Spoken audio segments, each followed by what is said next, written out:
সালামু আলাইকুম, আশা করি সকলে ভালো আছেন। এখন চৈত্র মাস চলছে। চৈত্র মাসের প্রচন্ড দাবদাহে আমরা একটু ছায়ার আশায় বা একটু শীতল জায়গায় যে নিজেকে জিরিয়ে বসে থেকে নিজেকে রিফ্রেশ করার ট্রাই করি, কিন্তু আমরা অনেক সময়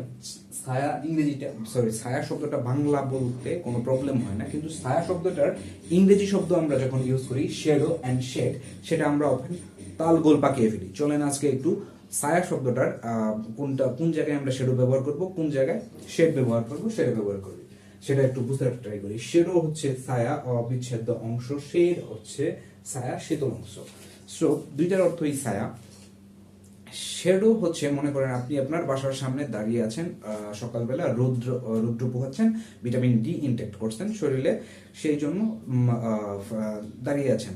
তো আপনার যে শরীরের যে অংশটা একটা ছায়া তৈরি করছে, একটা কালো অংশ তৈরি করছে, সেটা হচ্ছে আপনার ছায়া, সেটা হচ্ছে shadow.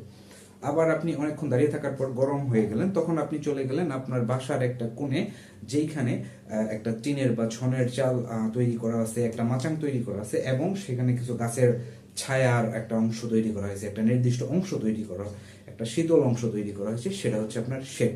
So this is the basic difference. আসসালামু আলাইকুম।